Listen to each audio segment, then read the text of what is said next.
On July 4th, 2025, America celebrates the 250th anniversary of the Declaration of Independence, a document that changed the world by proclaiming freedom and inspiring democracy globally.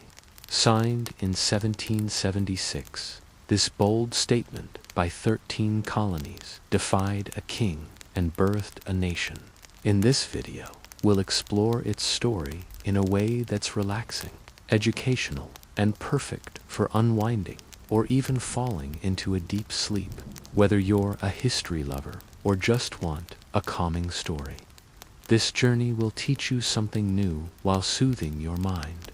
Picture a map of North America's eastern coast, with 13 colonies like beads on a string: Massachusetts, New Hampshire, Rhode Island, Connecticut, New York, New Jersey, Pennsylvania, Delaware, Maryland, Virginia, North Carolina, South Carolina, and Georgia.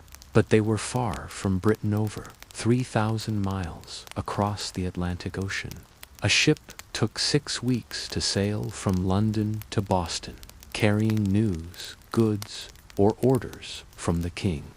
This distance made the colonists feel independent. They had their own local governments, called assemblies, where elected leaders made laws about taxes, roads, and schools. In Virginia, the House of Burgesses, started in 1619, was one of the oldest. They won in 1763, gaining Canada and other lands from France. It was a huge victory, but it came at a cost. Britain spent millions of pounds on the war, and their treasury was nearly empty. King George III and his government decided the colonists should help pay for it. After all, the war protected their lands from the French, but the colonists saw it differently. They had sent soldiers, food, and supplies to the war effort. They felt they'd already done their part. These assemblies gave colonists a sense of control, like running their own towns. They liked this freedom, and it planted a seed. Maybe they didn't need Britain as much as Britain thought. Each colony had its own flavor: Boston's busy ports, Virginia's sprawling plantations, Philadelphia's bustling markets. Native American tribes, like the Iroquois or Cherokee, sometimes clashed with colonists over land. But the colonies grew fast. By 1760, about 1.6 million people lived there, a mix of English, African, and European settlers. Some were free, but many Africans were enslaved, forced to work on plantations. This mix of people free and enslaved, rich and poor, created a unique society, different from Britain's. The colonists were starting to see themselves as Americans, not just British subjects. People came from England, Scotland, Ireland, Germany, and beyond, seeking freedom, land, or a fresh start. Some were farmers, growing crops like tobacco or corn. Others were craftsmen making tools, or merchants trading furs and fish. From 1754 to 1763, the colonies and Britain fought the French and Indian War, part of a global conflict called the 7 Years' War.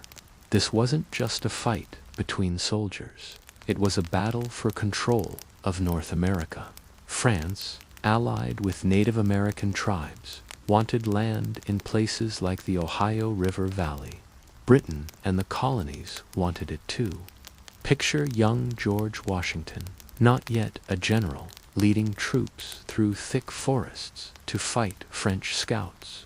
The war was tough, with battles in places like Quebec and Pittsburgh.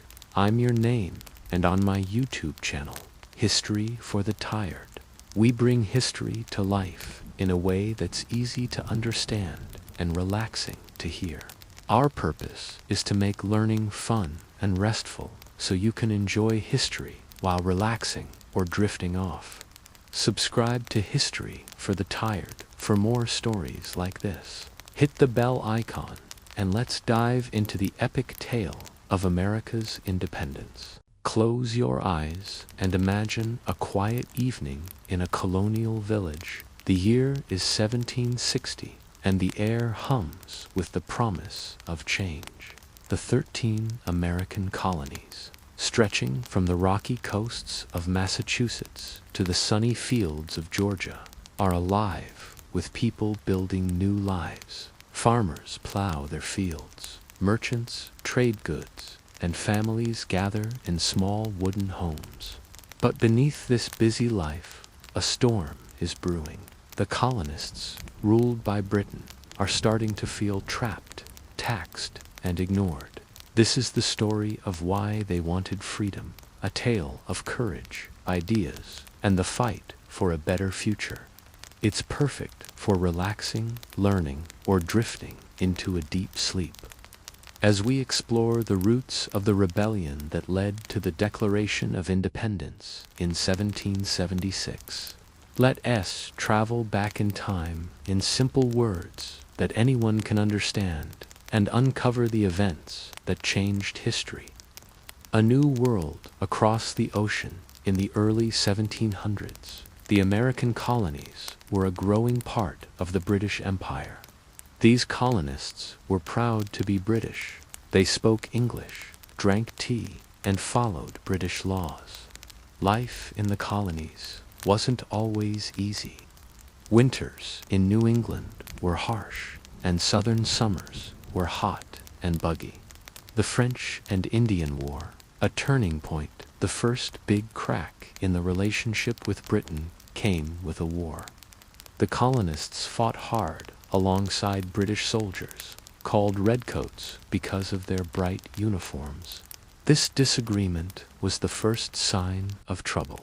Britain saw the colonies as a source of money and resources. The colonists saw themselves as partners, not servants.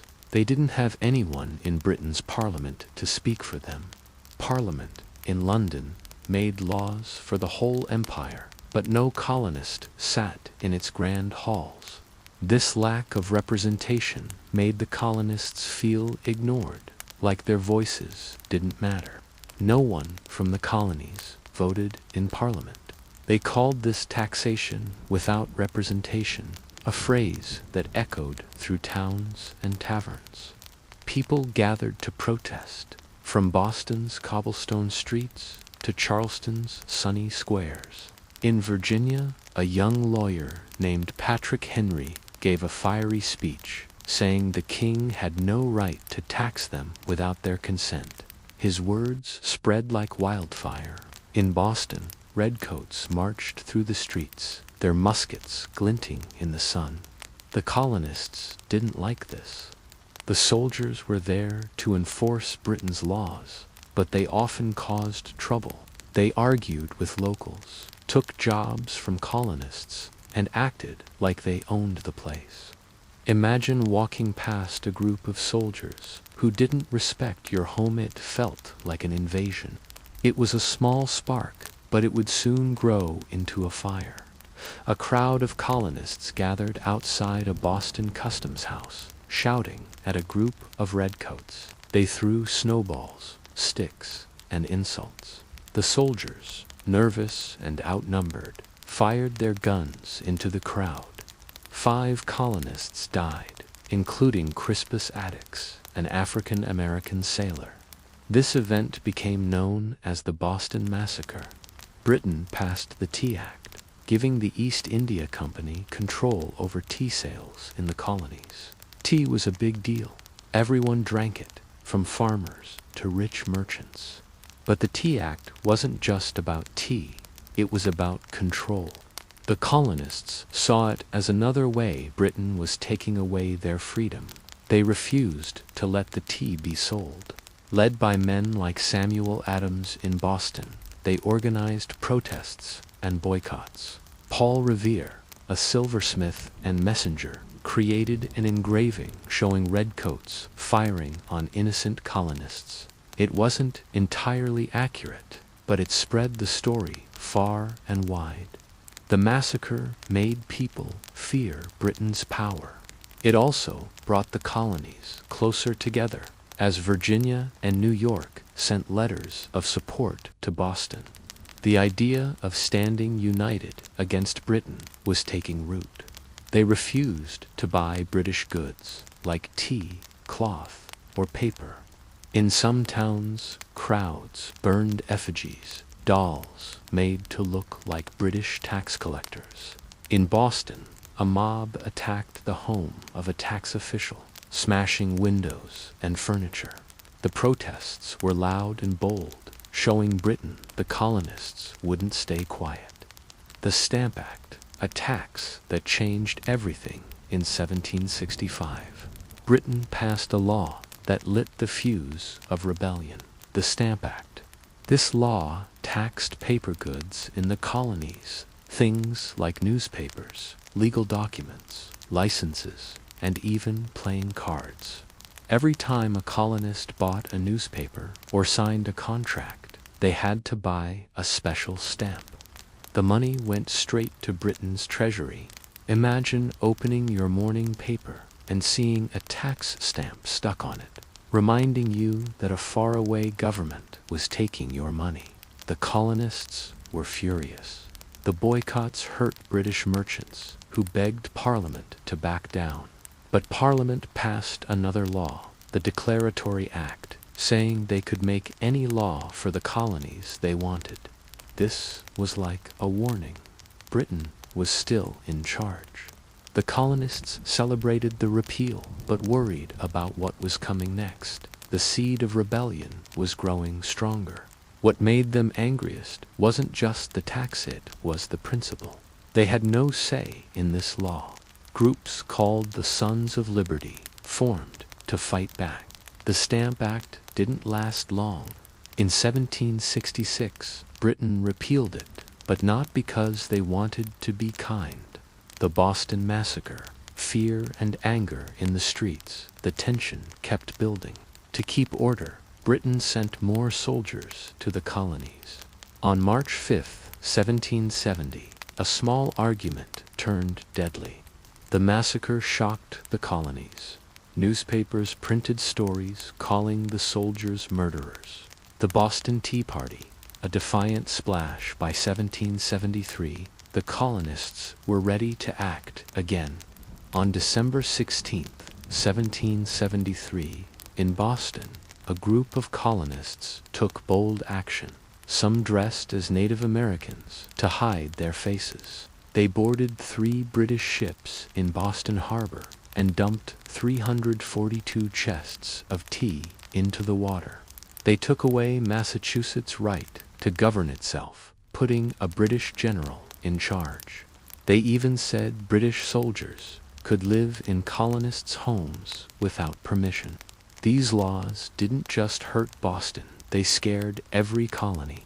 They sent a letter to King George III asking for fair treatment, but they also prepared for worse. They told colonies to arm their militias just in case. This meeting was a big step.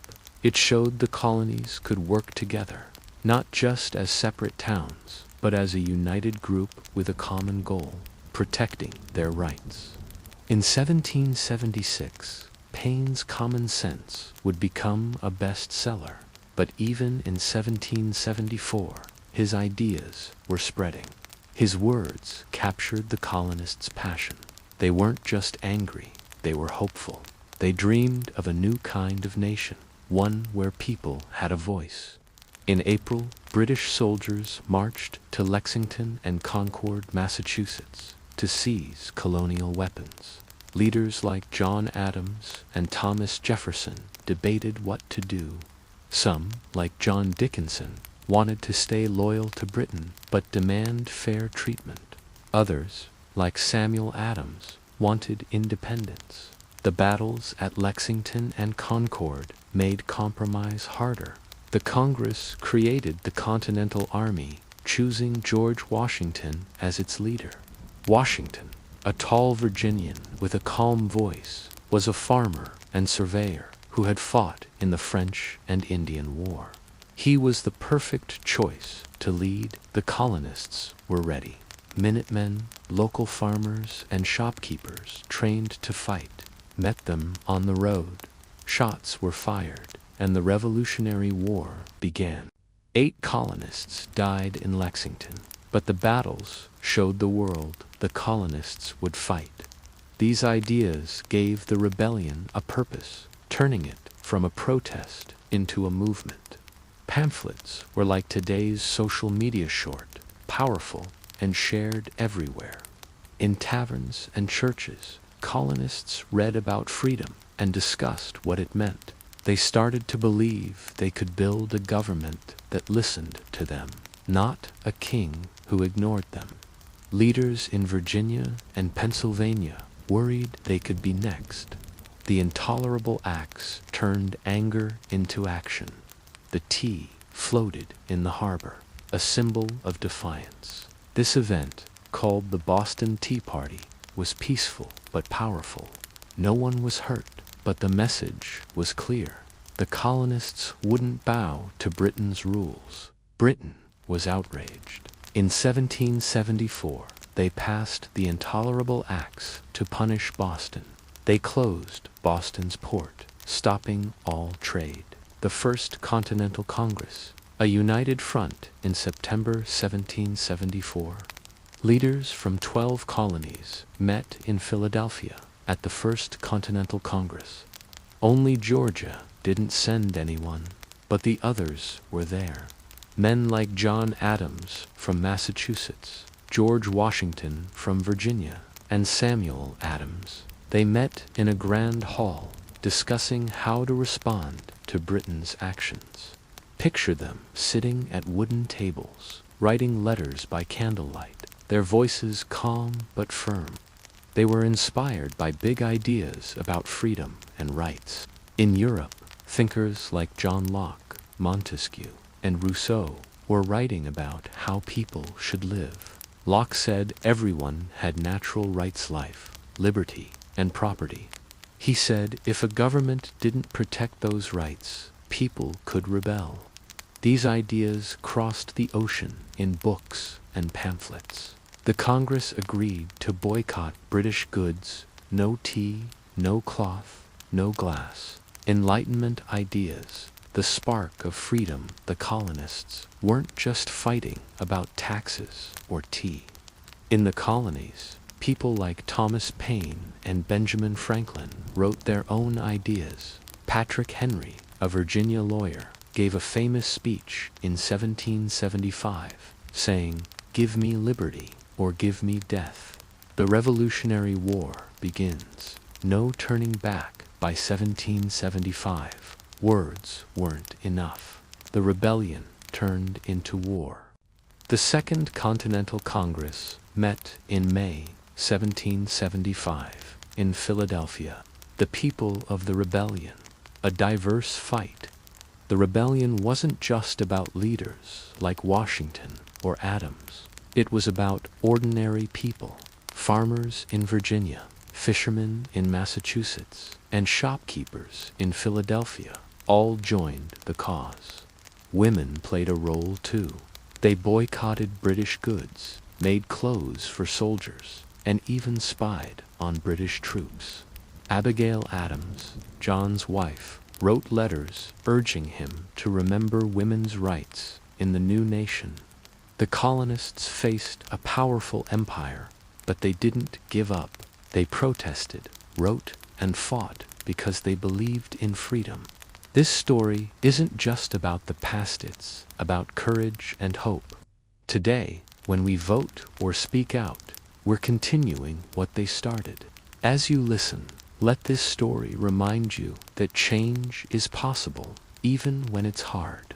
Enslaved Africans and Native Americans were part of this story too, though their roles were complex. Some enslaved people fought for the British, who promised freedom. Others joined the colonists, hoping for a better future. Native tribes, like the Cherokee, faced tough choices as both sides wanted their land. The rebellion was a mix of voices, all dreaming of change, but not always agreeing on what that change should be. Why this story matters. The roots of rebellion teach us about standing up for what's right. The colonists' anger, their ideas, and their courage led to a moment that changed the world. In the next part, we'll explore how they turned their dreams into a document that still inspires us today. For now, rest easy, knowing you've learned about the roots of America's fight for freedom. A calming journey through history. Picture the colonists gathered in a quiet tavern, their faces lit by flickering candles, talking about freedom. Imagine the sound of quill pens scratching paper, writing the first calls for independence. This story is meant to relax you, to let you learn while feeling calm. Whether you're unwinding after a long day or drifting off to sleep, let the tale of the colony's rebellion soothe your mind. If you're enjoying this, subscribe to History for the Tired for more stories that blend history and relaxation. Hit the bell icon to stay updated. This chapter sets the stage for the Declaration of Independence. Close your eyes and imagine a warm summer evening in Philadelphia. 1776. The air is soft, filled with the gentle hum of cicadas and the faint glow of lanterns spilling from open windows. Inside a grand brick building called the State House, a group of men sit around wooden tables, their voices low but filled with purpose. These men are crafting a document that will echo through history, the Declaration of Independence. Some are lawyers, like John Adams from Massachusetts, whose voice is loud and passionate. He's tall, with a strong voice that carries across the room. He says, resolved, that these united colonies are, and of right ought to be, free and independent states. His words are like a thunderclap, bold and clear. The room goes quiet, then buzzes with excitement. Not everyone agrees. Some delegates worry about war, about losing trade with Britain, or about what other countries like France will think. But the idea of independence is too strong to ignore. The Congress decides to write a document to explain their reasons, something that will speak to the king, the colonies, and the world. Others are scholars, like Thomas Jefferson from Virginia, quiet but full of ideas. This group will write the Declaration of Independence, turning the colony's dreams into words. They talk about freedom, about rights, about what it means to be a nation.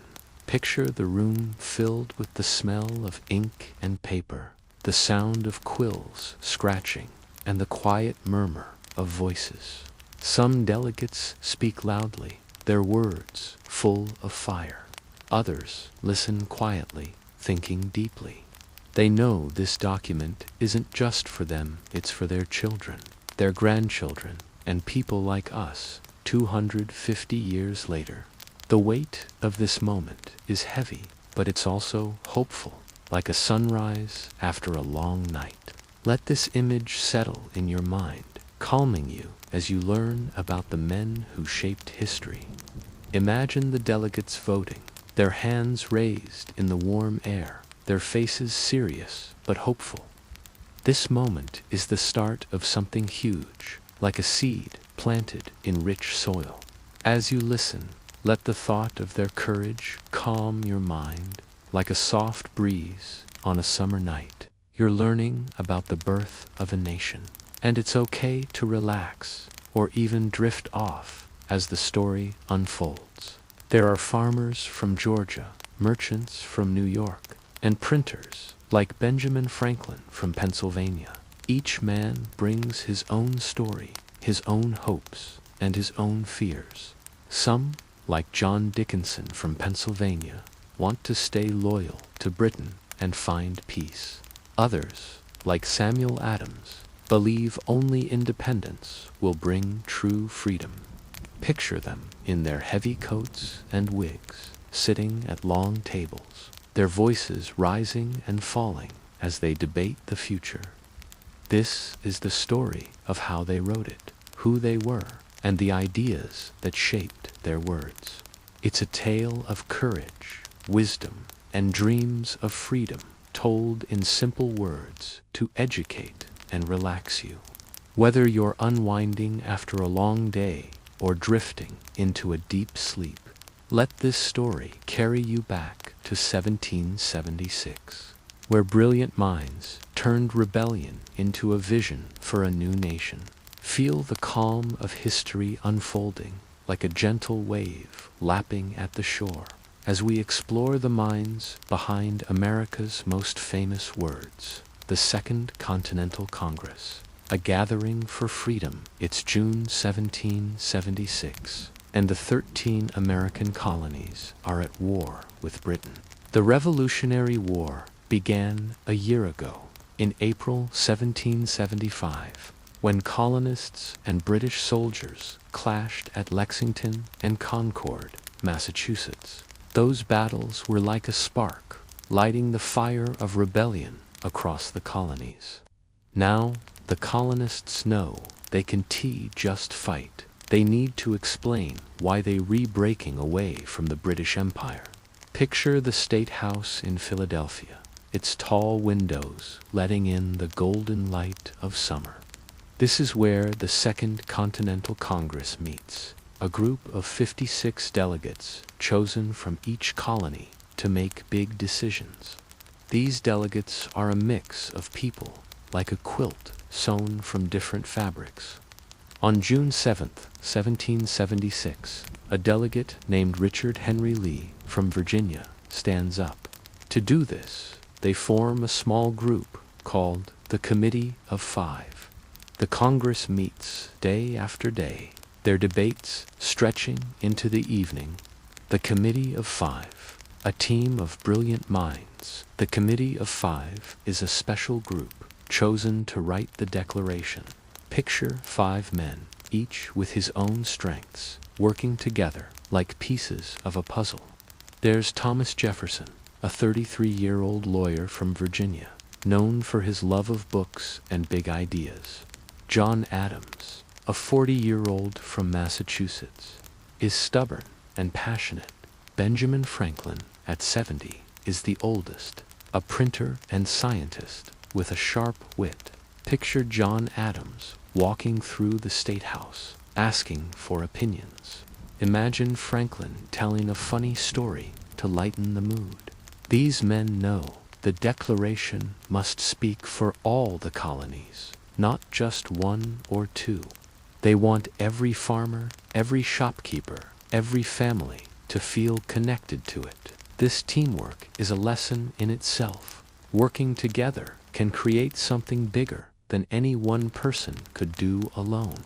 Let this thought settle in your mind like a warm blanket on a cool evening as we move to the next part of the story. Roger Sherman from Connecticut is practical, a merchant who keeps things focused. Robert Livingston from New York is wealthy and cautious, making sure the group doesn't go too far. Together, they're a mix of youth and experience, boldness and care. The Congress picks Jefferson to write the first draft. Why Jefferson? He's young, but he's a great writer. It needs to explain why the colonies are leaving Britain. Thomas Jefferson is like a poet, his mind full of big ideas about freedom. John Adams is like a teacher, pushing everyone to be bold. Benjamin Franklin is like a wise grandfather, offering clever suggestions with a smile. Roger Sherman is like a steady hand, keeping the group grounded. Robert Livingston is like a careful planner, making sure every word is just right. Together, they're like a chorus, each voice adding to the song. As you listen, imagine their faces, their pens moving slowly, their hearts full of hope. This image is calming, like a soft melody playing in the background, helping you relax while you learn. It needs to list their complaints, called grievances. and it needs to inspire people with a vision of freedom. As they talk, their voices are soft but serious, like a quiet conversation by a fireplace. This teamwork is what makes the Declaration special. It's not one man's work, but a group effort, blending different ideas into one powerful message. His words are clear and strong, like a river flowing smoothly. He's also quiet, so he won't argue too much during debates. Imagine Jefferson agreeing to the task, his red hair catching the light as he nods. The other 4 men will help him, giving advice and checking his work. They know this document isn't just for the colonies, it's for King George III, for France, in Spain, and for people hundreds of years in the future, like us. Picture the 5 men meeting in a small room, the air warm and heavy with the smell of ink and paper. They talk about what the Declaration should say. Let's take a moment to think about each man. The Committee of 5 doesn't work alone. They talk to other delegates, listen to their ideas, and share drafts. Jefferson's draft, writing the words of freedom. Thomas Jefferson starts writing in mid-June 1776 in a rented room in Philadelphia. Picture him at a small wooden desk, a single candle glowing, casting shadows on the walls. He writes, "We hold these truths to be self-evident, that all men are created equal, that they are endowed by their Creator with certain unalienable rights, that among these are life, liberty, and the pursuit of happiness." But he also adds a part that doesn't make it to the final version, a complaint about slavery. Jefferson blames the king for encouraging the slave trade, bringing enslaved Africans to America. This is personal for Jefferson, who owns slaves himself, but he sees the king's role as worse. This section shows the complexity of the time fighting for freedom while ignoring some people's freedom. Imagine Jefferson writing late into the night, his candle burning low, his mind wrestling with these contradictions. His draft is bold, but it's not perfect, and it needs work. These words are simple but powerful. They say everyone is equal, and governments must protect their rights. Picture him looking out the window at the stars, thinking about the future. This moment is calm but intense, like a quiet lake with deep currents below. You're learning about the man who wrote America's most famous words, and it's okay to relax, to let this story settle your mind like a soft blanket. Jefferson's draft is like a painting, full of color and meaning, but it's only the first step. The Committee of 5 will read it, make changes, and pass it to the Congress for debate. If a government fails, people can change it. This idea is revolutionary. It's like saying the king isn't special, just a man who can be challenged. Imagine Jefferson pausing to think, his pen hovering over the paper as he chooses each word carefully.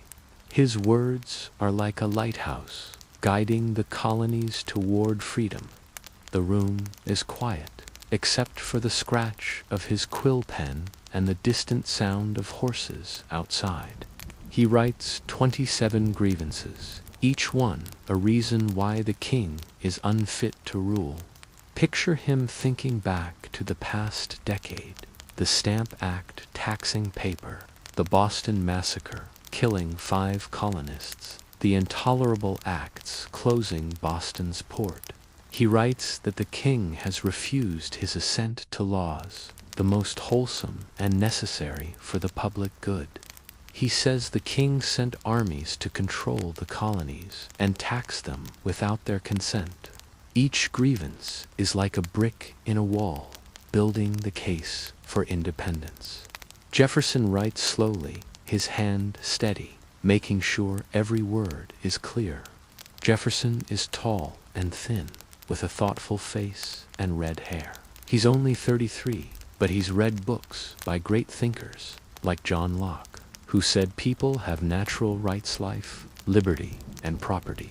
Jefferson wants to put these ideas into words that anyone can understand, from a farmer in Virginia to a king in London.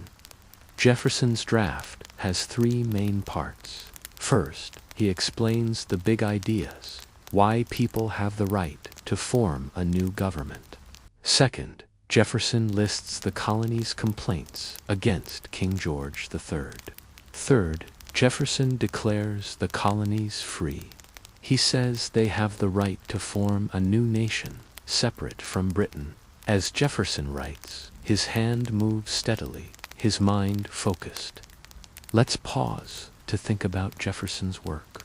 He's young, but his words are wise. He's drawing on ideas from books, but also from the colony's own experiences. Picture him dipping his quill in ink, writing sentences that will inspire people for centuries. Imagine John Adams pacing the room, suggesting stronger words. Benjamin Franklin, with his glasses low on his nose, smiles and offers gentler phrases. Franklin changes sacred and undeniable to self-evident, a word that's clear and calm. The delegates know they're taking a risk, declaring independence is treason and they could be hanged, but they believe in their words. Imagine them sitting in the State House, their faces tired but proud as they prepare to vote. This moment is a turning point, like a ship setting sail on a new journey. As you listen, picture their courage, their pens signing the document, their hearts full of hope. This image is calming, like a warm fire on a cool night, helping you relax while you learn. Roger Sherman makes sure the grievances are precise, and Livingston checks that the tone isn't too harsh. The delegates didn't agree on everything, but they worked together to create something strong. Picture them debating late into the night, their candles flickering, their voices soft but determined. This teamwork is a lesson for us. Today, working together can create something lasting. Let this thought settle in your mind, like a gentle wave washing over the shore, as we move to the ideas behind the Declaration. Their teamwork is like a group of artists painting one picture, each adding their own touch. His room is small, but his ideas are huge, like a seed that will grow into a mighty tree. As you listen, let this image calm you, like the sound of a gentle stream. Southern delegates, like those from South Carolina and Georgia, don't want to criticize slavery, since their economies depend on it. Northern delegates agree to cut it to keep the colonies united. This decision is hard. It shows the Declaration's limits. It talks about equality, but doesn't include everyone. Picture the delegates wrestling with this, knowing it's a compromise that will shape the future. Some feel torn, others feel it's necessary. The room is quiet at times, the air heavy with the weight of their choice. You're learning about a moment that changed the world, and it's okay to feel at peace, to let your thoughts drift like clouds in a summer sky. Editing the Declaration, polishing the words. By late June, Jefferson finishes his draft and gives it to the Committee of Five. They read it carefully, making small changes. On July 1st, 1776, the Congress starts debating the draft. Picture the State House filled with delegates, their voices rising in the summer heat. They argue for 3 days, crossing out sentences and adding new ones. Jefferson sits quietly, but he's not happy. He later calls the changes mutilations, like someone cutting up his work. But the changes make the document better. They shorten it from 1,800 words to about 1,300, making it clear and direct. Imagine the delegates reading each line, their pens scratching out words, their minds focused on creating something perfect. One big change is the removal of the slavery section. By July 4th, the Congress agrees on the final version. It's shorter but stronger, with words that ring like a bell. The editing process teaches us something important. Perfection takes time and teamwork. The ideas that shaped the Declaration isn't just a list of complaints, it's a statement of big ideas. These ideas come from the Enlightenment, a time when people in Europe and America were thinking about freedom and government. Montesquieu wrote about dividing government power to prevent tyranny. Rousseau talked about a social contract where people agree to live together fairly. These ideas are like seeds planted in books and pamphlets, growing in the colonies. The colonists read them in newspapers, discussed them in taverns, and shared them in letters. They weren't just fighting for lower taxes, they were dreaming of a new kind of nation, where people could choose their leaders, reading pamphlets by candlelight. Imagine women like Abigail Adams, writing letters about equality. Enslaved people, like those at Jefferson's plantation, are part of this story, even if their freedom isn't included. Native Americans, whose lands are affected by the colonies, shape the context, though their voices are often ignored. The Declaration is a mix of voices, like a chorus singing together, each note adding to the song. John Locke, an English thinker, said people have natural rights, life, liberty, and property, calming debates with a smile. Jefferson is the quiet dreamer, turning ideas into words. Roger Sherman is steady, like a rock in a stream. Robert Livingston is careful, like a gardener pruning a tree. Together, they create something bigger than themselves, a document that speaks for a whole people. Picture them working late into the night, their candles burning low, their hearts full of hope. This image is calming, like a starry sky over a quiet field, helping you relax while you learn. They knew how to govern themselves, and they wanted a government that listened to them. Imagine a blacksmith in Boston talking about freedom with his neighbors. Picture a school teacher in Philadelphia reading Locke's words to her students. These ordinary people shaped the Declaration, even if they didn't write it. Their dreams, their struggles, their hopes are in every line. The Declaration is like a mirror, reflecting the colony's shared vision. As you listen, let this thought settle in your mind like a soft pillow under your head. You're learning about the people who shaped America, and it's okay to feel calm, to let your thoughts drift like a leaf on a stream. The Declaration puts this idea on paper, saying the people have the power. Picture the colonists reading these ideas, their eyes bright with hope. They're not just rebelling, they're building something new. As you listen, think about how these ideas still matter when we vote or speak out. We're following their example. Let this thought calm you, like the sound of leaves rustling in the wind. He said governments get power from the consent of the governed, meaning the people. If a government fails, people can replace it. They're simple but powerful.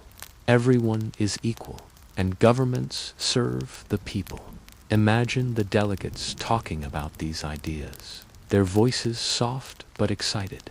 They're drawing on books, but also on their own lives, their own struggles. The Declaration is like a bridge, connecting the past to the future. As you listen, let this image soothe you, like a warm cup of tea on a quiet evening. You're learning about the ideas that shaped America, and it's okay to feel at peace, to let your thoughts drift like a boat on a calm river. Jefferson uses this idea to say the colonies can break away from Britain. Other thinkers, like Montesquieu and Rousseau, also influence the Declaration. The Declaration also builds on colonial experiences. For years, the colonies had their own assemblies, making laws about schools and roads. Let's take a moment to reflect on these ideas. The people behind the words, a shared vision. The Declaration isn't just the work of Jefferson or the Committee of Five. It reflects the voices of many colonists. Picture farmers in Virginia. The delegates themselves are a mix of personalities. John Adams is like a determined teacher pushing for action. Franklin is like a wise grandfather. The colonists' voices are everywhere in the Declaration. Why this matters today? The Declaration's creation shows the power of teamwork and ideas. A small group of people working together can change history. Imagine their pens moving across the paper, their words shaping the future. This story is for learning, but also for relaxing. If you're feeling calm or drifting off, that's okay. It's what history for the tired is all about. Subscribe to our channel for more stories that blend education and relaxation, and hit the bell icon to stay updated. Let this story inspire you to dream big, even in small ways, as you rest in the calm of history. They weren't perfect. Some owned slaves, and their vision of equality left out many. But their words inspired people to fight for justice. From the Civil War to the Civil Rights Movement.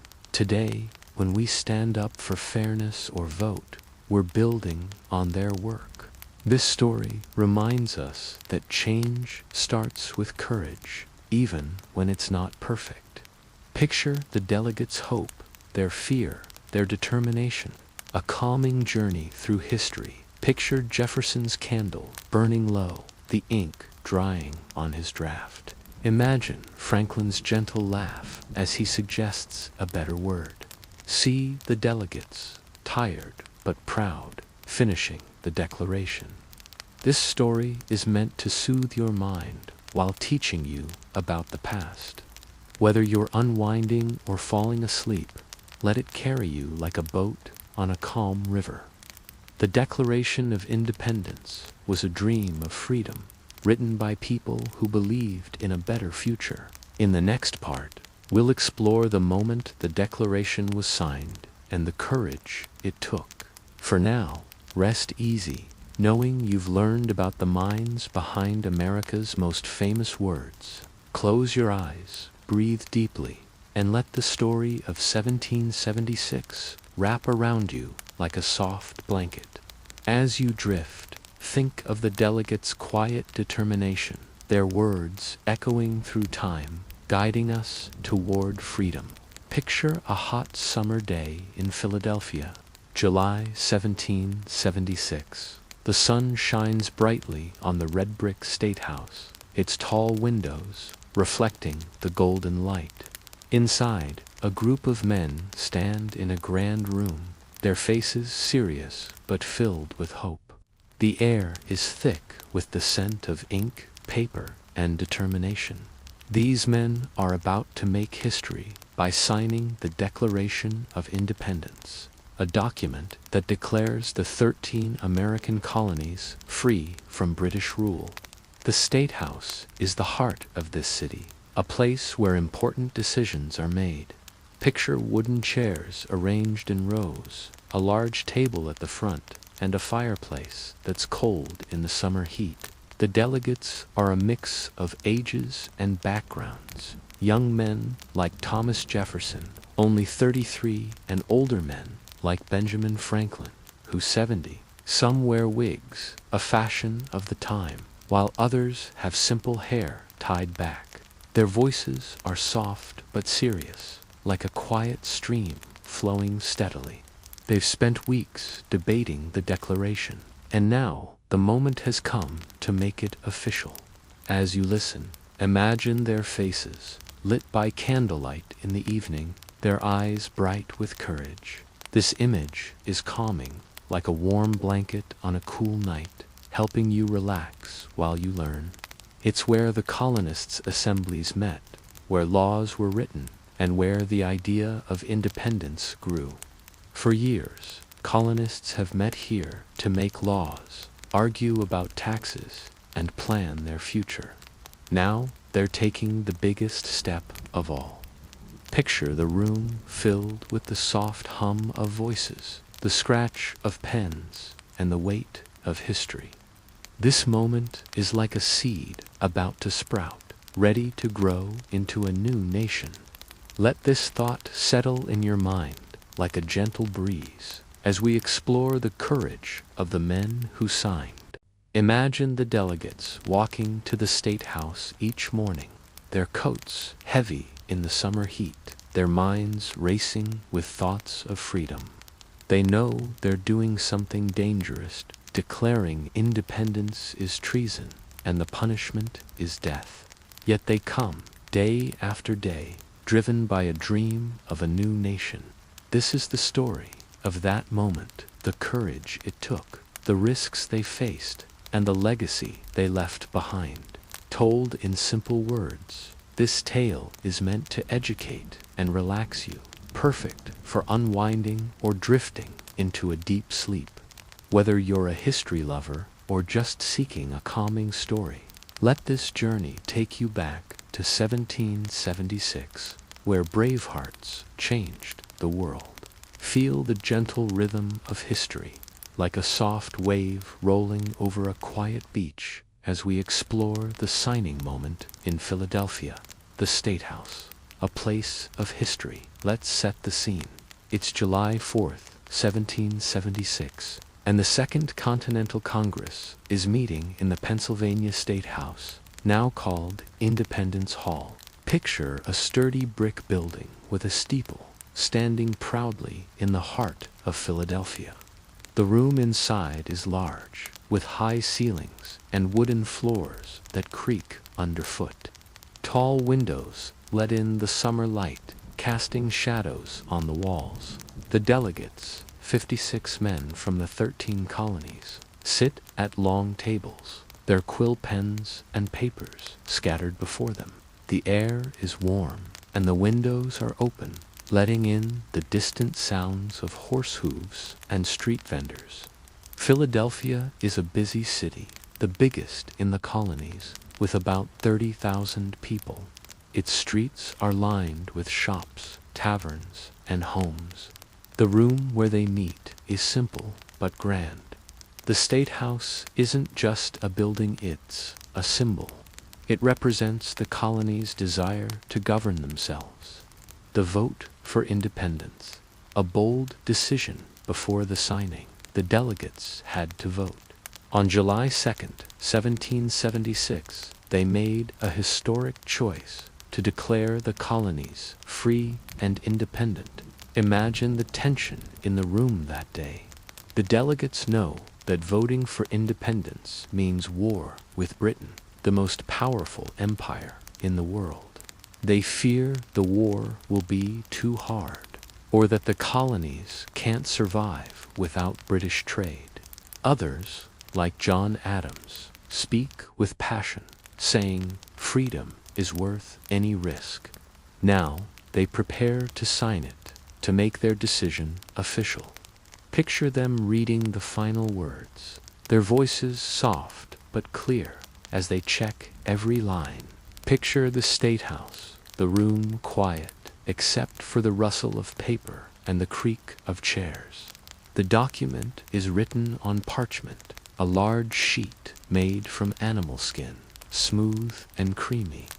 If the colonies lose the war, these men could be arrested, jailed, or hanged. Picture their families at home, waiting for news, knowing the risk. Yet the delegates sign, their pens moving slowly, their hearts racing. Imagine Charles Carroll from Maryland, a wealthy Catholic, adding of Carrollton to his name so no one mistakes him. Picture Thomas Nelson from Virginia, who later pledges his fortune to the war, signing with a steady hand. Each signature is like a star in the night sky, bright and bold, lighting the way for freedom. It's laid out on a table, the ink dark and fresh. John Hancock, the President of the Congress, steps forward first. He's a wealthy merchant from Massachusetts, known for his bold personality. He picks up a quill, dips it in ink, and signs his name in large, flowing letters. Legend says he wrote it big so King George can read it without his spectacles. Imagine the room smiling at his courage, their fears easing for a moment. The document says they're free, lists their complaints against the king, and declares their right to form a new government. Picture the delegates lining up, one by one, to add their names. There's Thomas Jefferson, the quiet writer, his hand steady as he signs. Benjamin Franklin, the oldest, signs with a calm smile, knowing the risk. John Adams signs with pride, his heart full of hope. Delegates from all 13 colonies Massachusetts to Georgia add their names, each one a promise to stand by the Declaration. Some are young, like Edward Rutledge from South Carolina, only 26. Others are older, like Stephen Hopkins from Rhode Island, who's 69. Their hands shake with nerves, but they sign anyway. It's a bold statement, and signing it will make it real. Let this image soothe you, like a warm fire on a quiet evening, as we move to the signing itself. Picture Adams standing, his voice strong, urging his friends to be brave. The debate goes on for hours, the room growing hotter as the sun climbs higher. Finally, the delegates vote. 12 colonies say yes to independence. New York waits, but later agrees. The decision is made, and the room feels alive with hope and fear. They could lose everything: their homes, their families, their lives. Imagine the delegates looking at each other, their faces a mix of worry and pride. They know they're doing something no one has done before. The vote on July 2nd is the real moment of independence, but July 4th will become famous because of the signing. As you listen, let the courage of this vote calm your mind like the sound of a distant waterfall. You're learning about a moment that changed history, and it's okay to relax, to let the story carry you like a boat on a calm river. Yet, they believe in the cause of freedom.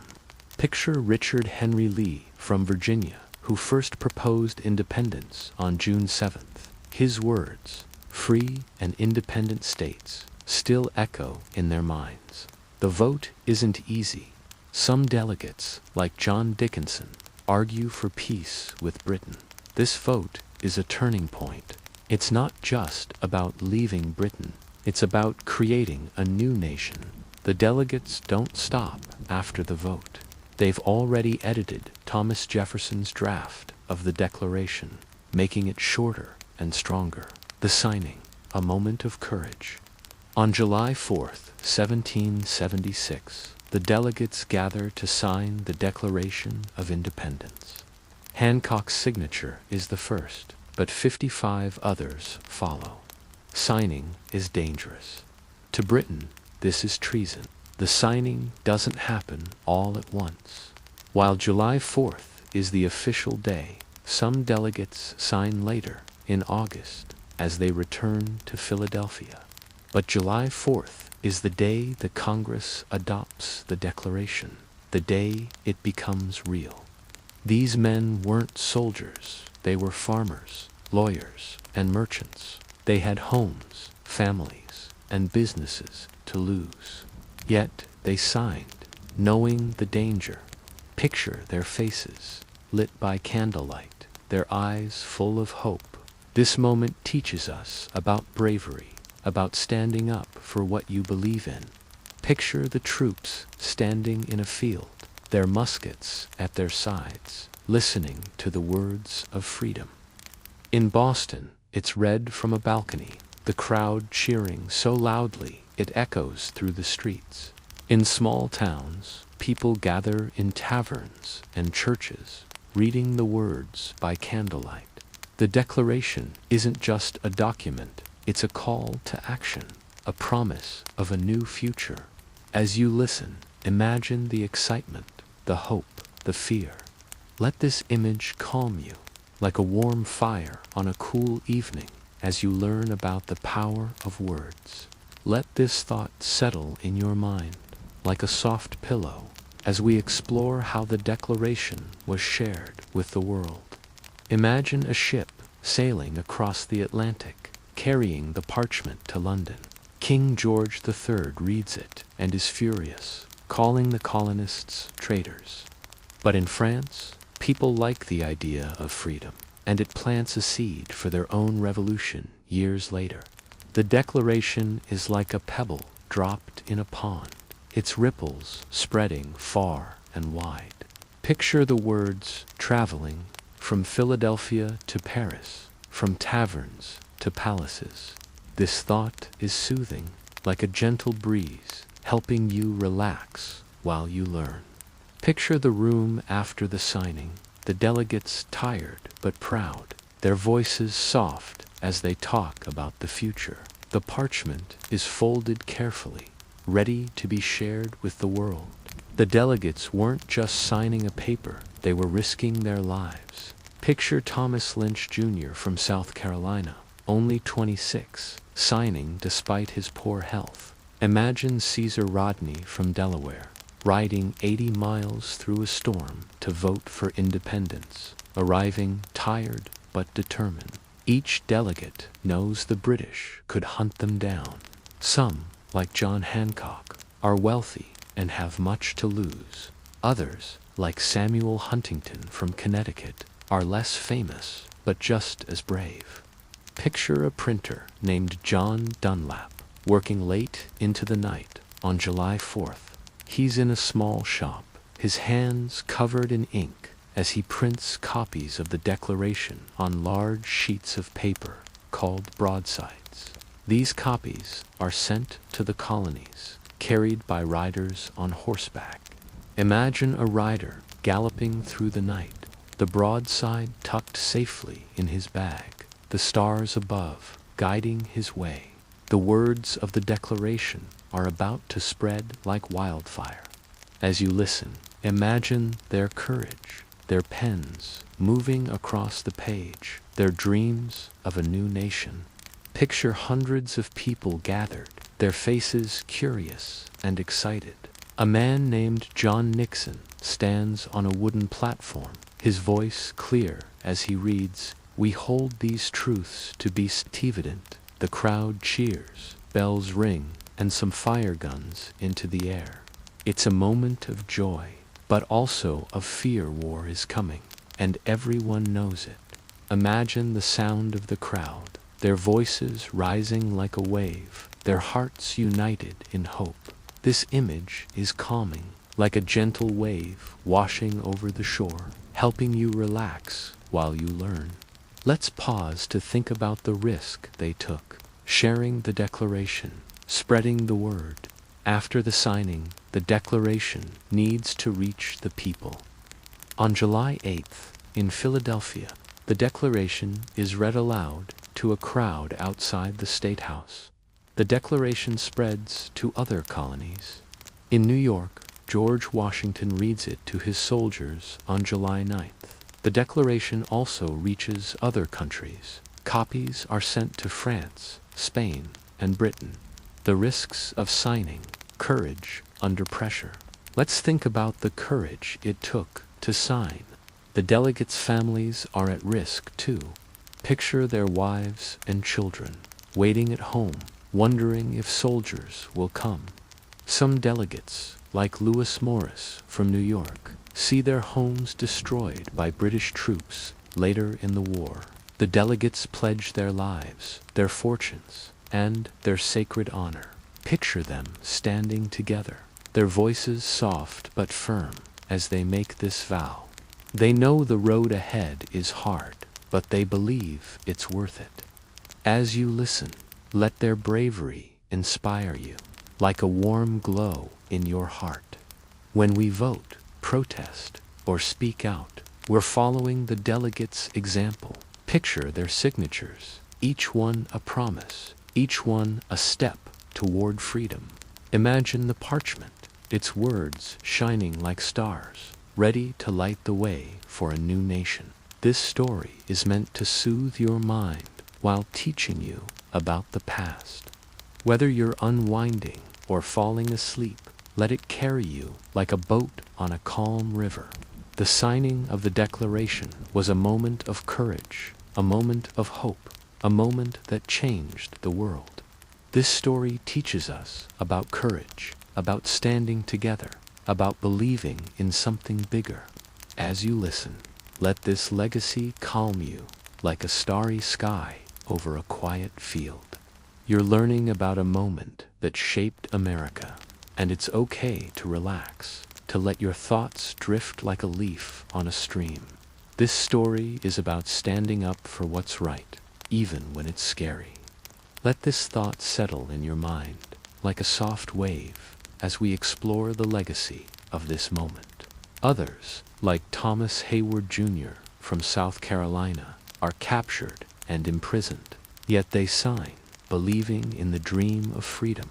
Imagine their hands trembling as they write, their hearts pounding but steady.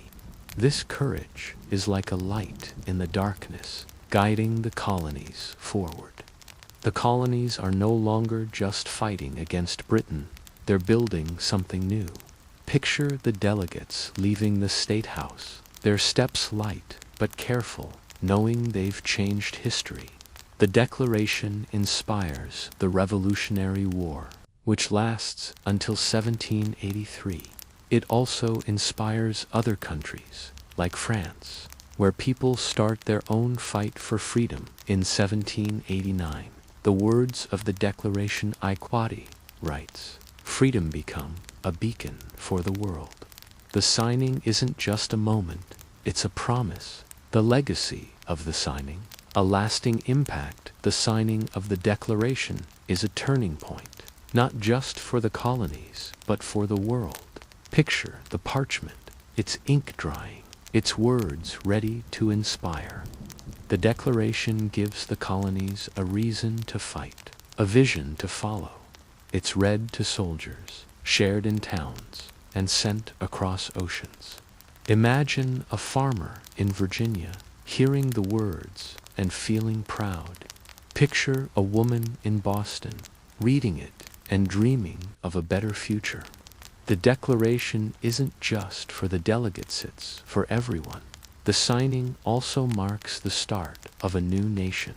Today, we still feel the impact of that moment. A calming journey through history.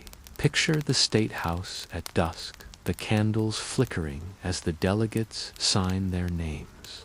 If you're enjoying this, subscribe to History for the Tired for more stories that blend education and relaxation. Hit the bell icon to stay updated. In the next part, we'll explore the words of the Declaration and the ideas that shaped a nation. For now, rest easy, knowing you've learned about the brave men who signed their names in Philadelphia. Close your eyes, breathe deeply, and let the story of 1776 wrap around you like a soft blanket, guiding you toward peace and dreams. Imagine yourself in a quiet room. The year is 1776, and a single candle flickers, casting a warm glow on a piece of parchment. On that parchment are words that will change the world. The Declaration of Independence. These words, written by Thomas Jefferson and shaped by the delegates of the Second Continental Congress, are more than a letter to a king. They are a bold vision of freedom, equality, and the right to govern oneself. It's not a long document only, about 1,300 words, but every word matters. It sets the stage, explaining why the colonies are breaking away. Imagine the delegates reading this list, their voices steady as they point to taxes, soldiers, and unfair laws. The third part declares the colonies independent, free to form their own government. Picture the parchment being read aloud, its words echoing in taverns and town squares. Picture Jefferson sitting at his desk, his candle burning low, as he writes these lines. The word self-evident means something so clear it doesn't need proof, like the sun rising in the morning. Jefferson says, "All men are created equal," meaning no one king or farmer is born better than anyone else. This was a radical idea in 1776, when kings and nobles ruled most of the world. Imagine the delegates reading these words, their eyes wide with excitement, knowing they're challenging the old ways. The Declaration is like a song with a clear melody that everyone can hear. As you listen, let the structure of the document calm your mind like a gentle breeze on a warm day. You're learning about words that changed history, and it's okay to relax, to let the story flow like a quiet river. Picture Jefferson writing these famous words. We hold these truths to be self-evident, that all men are created equal. Imagine people gathered around a fire, reading the words and feeling proud. The document isn't just for the delegates, it's for everyone, a message of hope and freedom. Let this thought settle in your mind like a soft blanket as we explore the big ideas behind the words, that they are endowed by their Creator with certain unalienable rights, that among these are life, liberty, and the pursuit of happiness. These words are simple but strong, like a lighthouse shining in the dark. They say everyone is equal, and governments exist to protect people's rights. If a government fails, people can change it. This idea was new and bold, like a seed planted in fresh soil, ready to grow into a new nation. The delegates in Philadelphia wanted it to be clear, so even a farmer or a shopkeeper could understand it.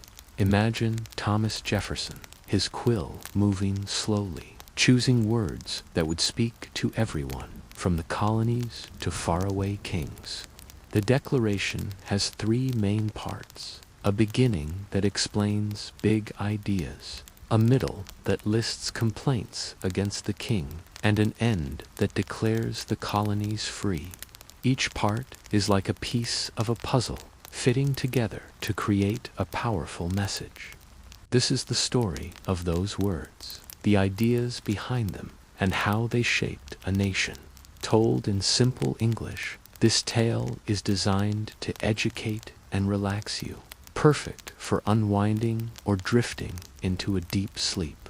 Whether you're a history enthusiast or seeking a soothing story, let this journey carry you back to 1776, where words became the foundation of a new nation. Feel the gentle rhythm of history, like a soft wave rolling over a calm shore, as we explore the ideas that shaped America.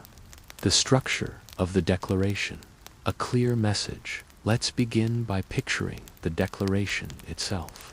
A single sheet of parchment, about 2 feet long, with neat black ink. The first part, called the preamble, is like the opening of a great story. The second part lists the grievances, 27 reasons why King George III is unfit to rule. The Declaration's clarity is what makes it special. Jefferson wrote it so anyone could understand it. From a lawyer in Philadelphia to a fisherman in Boston, the preamble. Ideas of equality and rights. The preamble is the heart of the Declaration, and it starts with those famous words. We hold these truths to be self. The preamble also talks about unalienable rights, rights that can't be taken away. Jefferson lists 3: life, liberty, and the pursuit of happiness. Picture these words like stars in the sky, shining brightly for all to see. Life means the right to live safely. Liberty means the right to be free, to make your own choices. Pursuit of happiness is a new idea, saying people should have the chance to find joy in their own way. These rights come from the Creator, a word Jefferson uses to mean God, nature, or something bigger than any king. Picture Jefferson writing this list, his pen moving carefully as he recalls the colony's struggles. Each grievance is like a stone in a wall, building the case for independence. The delegates wanted to show the world why they had to break away. Imagine them reading these complaints, their voices steady as they point to the king's unfair actions. This idea says power comes from the people, not from a crown. This means he ignored the colony's laws, acting like a tyrant.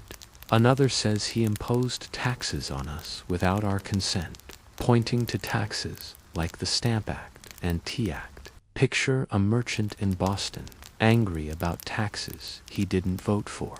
Another grievance says the king sent standing armies to the colonies without permission, reminding people of the Boston Massacre, where soldiers killed 5 colonists. Imagine the delegates thinking back to these events, their hearts heavy but determined. Jefferson also writes that governments are created to protect these rights, and they get their power from the consent of the governed. Others are about bigger ideas, like the king depriving us, in many cases, of the benefits of trial by jury. Picture a farmer in Virginia, worried he could be arrested without a fair trial. The grievances show the king as a ruler who doesn't care about his people, someone who treats the colonies like property, not partners. As you listen, imagine the colonists' anger, their frustration, their hope for something better. This image is calming, like a gentle wave, helping you relax while you learn. Imagine a farmer in Virginia hearing this, nodding in agreement. It means the people choose their leaders, and if the leaders fail, the people can replace them. It's short only, a few sentences, but it's like a spark that lights a fire. Imagine colonists hearing these words, feeling proud and hopeful. The preamble isn't just about 1776, it's about today, when we talk about equality and rights. As you listen, let this thought soothe you, like a warm cup of tea on a quiet evening. You're learning about ideas that still guide us, and it's okay to feel calm, to let the story wrap around you like a soft blanket. This was a bold statement, like a ship sailing into uncharted waters. Picture the delegates debating these words, their voices soft but firm as they realize they're creating something new. As you listen, let these ideas calm you, like the sound of a gentle stream. You're learning about the foundation of America, and it's okay to relax, to let your thoughts drift like clouds. The preamble draws on ideas from the Enlightenment, a time when thinkers in Europe and America were exploring freedom. John Locke, an English philosopher, said people have natural rights: life, liberty, and property. Jefferson changes property to pursuit of happiness, making it more personal, more human. Picture Jefferson reading Locke's books, his mind buzzing with ideas. Other thinkers, like Montesquieu and Rousseau, also shaped the preamble. Montesquieu wrote about dividing government power to avoid tyranny. Rousseau talked about a social contract where people agree to live together fairly. These ideas are like seeds growing in the colonies, inspiring the Declaration. Let's pause to think about the preamble's power, the grievances, a list of wrongs. The second part of the Declaration is a list of 27 grievances, complaints against King George III. One grievance says the king has refused his assent to laws, the most wholesome and necessary for the public good. Some grievances are about specific moments, like the intolerable acts which closed Boston's port and took away Massachusetts' rights.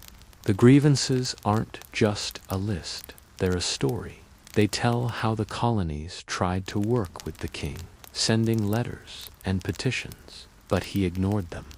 Picture the delegates writing these complaints, their pens scratching late into the night.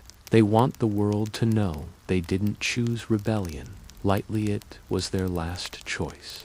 This list is like a bridge, connecting the past to the future, showing why the colonies had to act. Let this thought settle in your mind like a soft pillow as we explore the final part of the Declaration. The words inspired the colonists to fight, to dream, to build. They also inspired other nations, like France, to seek their own freedom. Imagine the parchment being read in Paris, its words sparking new ideas. This thought is soothing, like a warm fire on a cool evening, helping you relax while you learn. The Declaration of Independence. A new beginning. The last part of the Declaration is short but powerful. It declares the colonies free and independent states, no longer under British rule. Picture a rider on horseback, galloping through the night, carrying printed copies to towns and cities. Picture a woman in Pennsylvania, sewing clothes for soldiers, feeling part of the cause.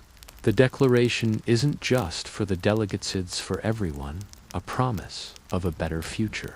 But it's not perfect. The words say all men are created equal, but they don't include women, enslaved people, or Native Americans. Picture an enslaved person hearing the words, hoping for freedom, but knowing it's not for them yet. This flaw is part of the story, a reminder that the fight for equality continues. On July 8, 1776, the Declaration is read aloud in Philadelphia, and the crowd cheers. Imagine people gathered in Boston, New York, and Charleston, listening to the words, their hearts swelling with pride. The Declaration gives them a reason to fight, a vision to follow. Picture soldiers in the Continental Army, led by George Washington, hearing the words and feeling stronger. Picture Jefferson writing these words, his hand steady, his heart full of hope. He says the colonies have the right to form their own government, make their own laws, and trade with other nations. This is a bold statement, like a flag raised high for all to see. Imagine the delegates reading this, their voices rising with pride, knowing they're creating a new nation. This part also includes a promise. The delegates pledge our lives, our fortunes, and our sacred honor to support the Declaration. Picture them standing together, their faces serious but hopeful as they make this vow. They know they're risking everything: war, imprisonment, even death, yet they believe in their cause. Imagine John Hancock signing first, his large signature, a symbol of courage.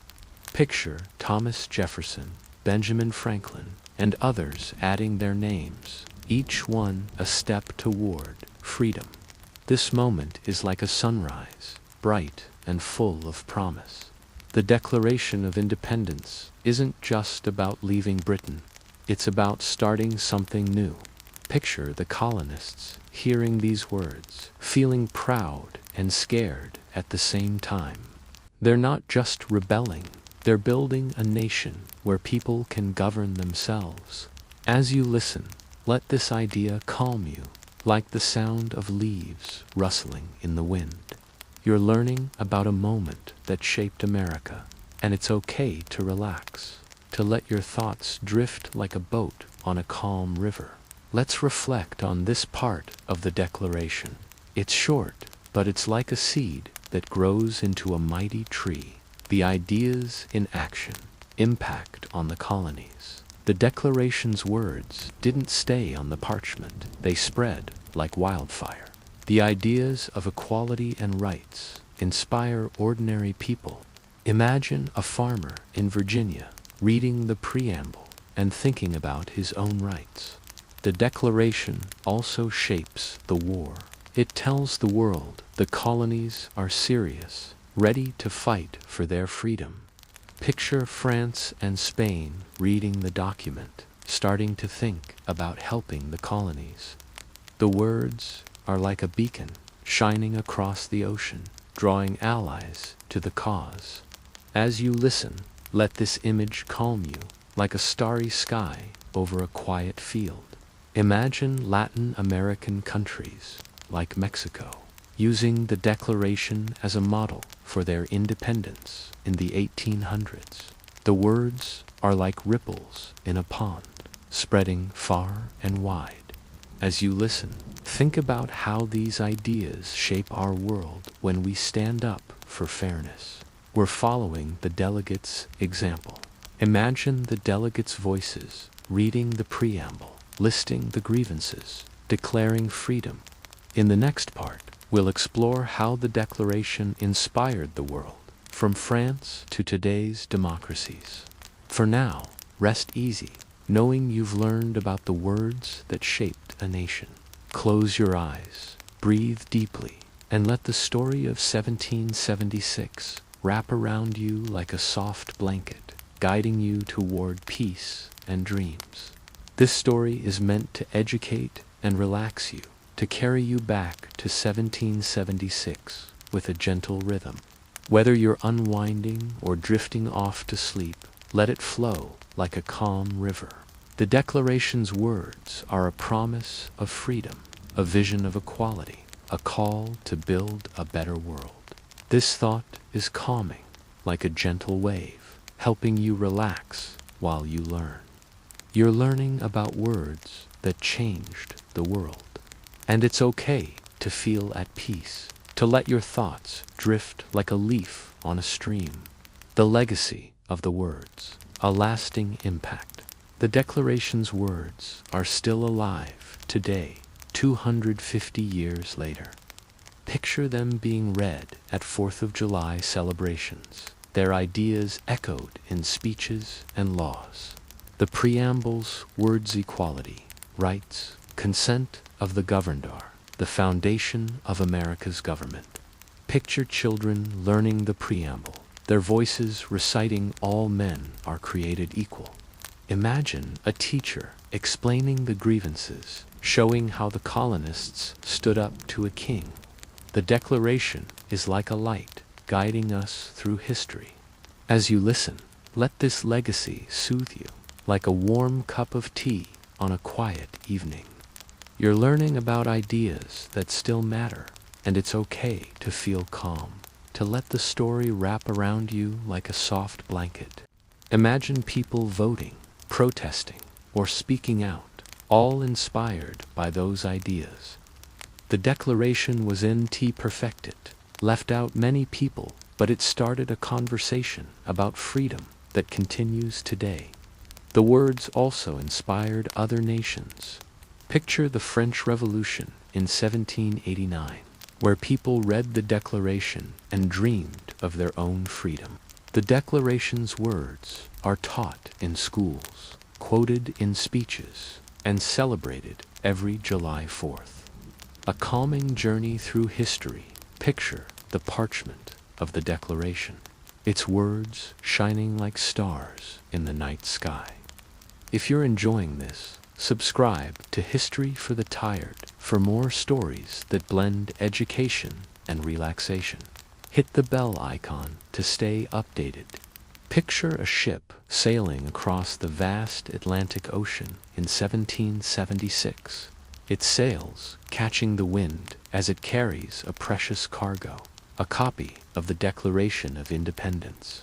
This document, written in a small room in Philadelphia, is about to send ripples across the world, inspiring people far beyond the 13 American colonies.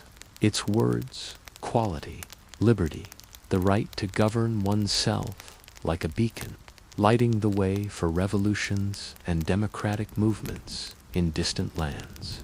This is the story of how the Declaration influenced the world, from France to Latin America to modern democracies. King George III calls the colonists traitors, his voice sharp with anger. France is an ally to the colonies, helping them fight Britain in the Revolutionary War. But the Declaration does more than ask for help, it inspires. Imagine French thinkers, like Voltaire, reading about liberty and equality, their hearts stirred by the possibility of change. The Declaration is like a spark in a dry forest, ready to ignite a revolution. Picture Paris, a city of grand palaces and crowded streets, where people are tired of a king who lives in luxury while they struggle.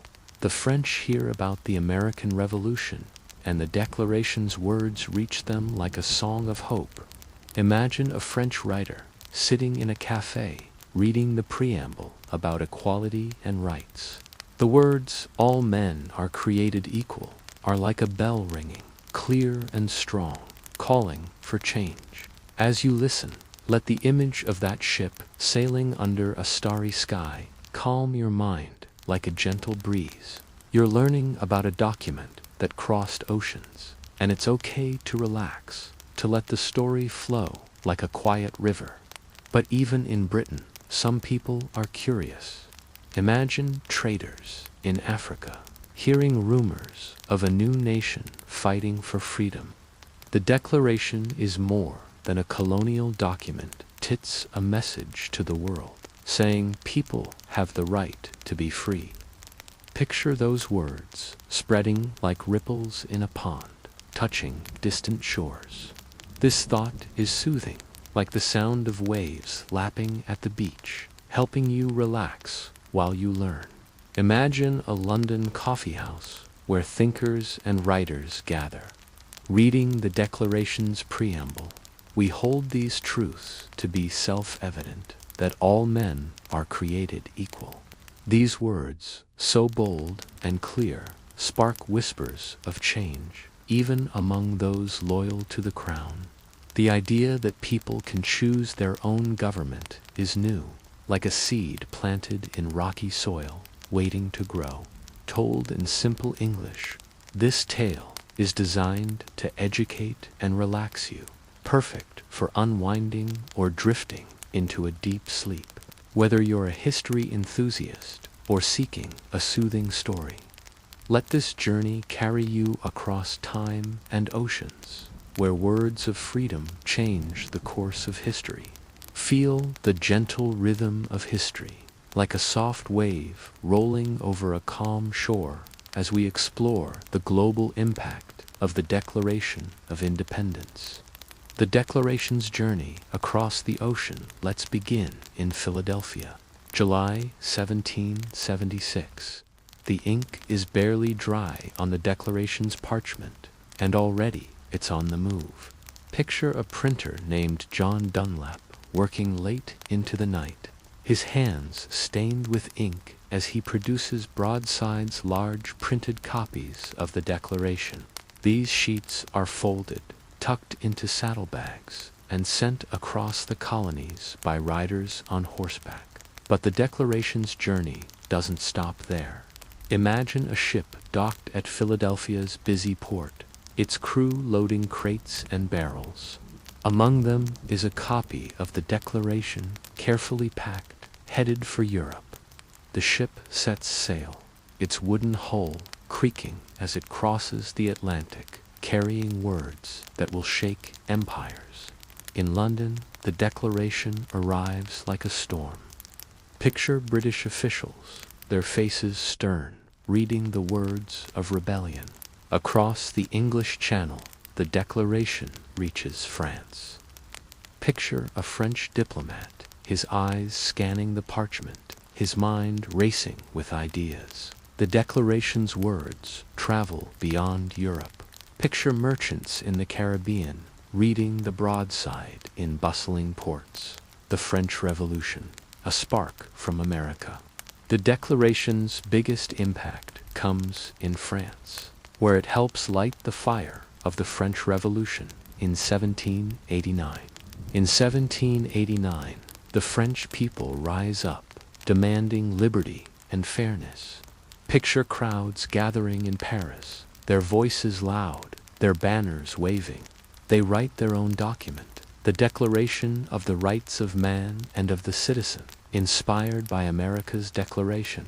Imagine French leaders like Lafayette, who fought in the American Revolution, quoting Jefferson's words as they draft their own. The French document says people have rights to liberty, property, and security, echoing the American idea that governments serve the people. Picture the French reading these words, their hearts swelling with pride, just like the colonists in 1776. Picture leaders like Miguel Hidalgo, a priest, rallying people with cries of liberty. He's inspired by the Declaration's ideas of equality and self-government, even if he doesn't quote it directly. Imagine a crowd in Mexico City, their voices loud, their banners waving, as they demand their rights. By 1821, Mexico is free, its leaders writing a constitution inspired by America's example. Picture the joy in the streets, like the cheers in Philadelphia in 1776, as people celebrate a new beginning. The French Revolution is messy, with violence and chaos, but it's rooted in the same ideas as the Declaration. Picture, in a dusty camp, reading the Declaration by candlelight, its words fueling his dream of a free South America. He writes his own proclamations, echoing the idea that governments need the consent of the people. By the 1820s, countries like Argentina, Chile, and Peru are independent, their leaders inspired by the Declaration's vision. Imagine a farmer in Argentina hearing about a new nation where people choose their leaders, his heart filled with hope. The Declaration is like a river, flowing from America to Latin America, carrying ideas of freedom. Imagine a French farmer hearing about equality, dreaming of a better life. This image is calming, like a starry night over a quiet field, helping you relax while you learn. The Declaration's words crossed oceans and mountains, inspiring people to fight for their rights. Let this thought settle in your mind, like a soft blanket, as we explore how the Declaration shaped modern democracies. The Declaration's ideas are like seeds carried by the wind, planting new dreams of freedom. Imagine a young student in Germany reading about America's fight, wondering if his country could change too. This thought is soothing, like a gentle wave, helping you relax while you learn about the Declaration's global reach. Picture a woman in Paris marching for her rights, inspired by the idea that people can change their government. The Declaration's words are like a torch passed from America to France, lighting the way for freedom. As you listen, let this connection calm you, like a warm fire on a cool evening. You're learning about a document that inspired a nation far away, and it's okay to feel at peace, to let your thoughts drift like clouds in a summer sky. The French Revolution sends its own ripples. Picture other European countries, like Spain and the Netherlands, where people start talking about rights and democracy. Latin America, a wave of independence. The Declaration's influence doesn't stop in Europe, it reaches Latin America, where colonies ruled by Spain and Portugal hear its call. Picture the early 1800s, with countries like Mexico, Venezuela, and Argentina dreaming of freedom. The Declaration's words, translated into Spanish, spread through ports and towns. Imagine a merchant in Caracas reading about the American colonies defying a king, his heart racing with possibility. The idea that people can break free from an empire is like a spark, igniting revolutions across the continent. In 1810, Mexico begins its fight for independence from Spain. In South America, called the Liberator, leads revolutions in Venezuela, Colombia, and other countries.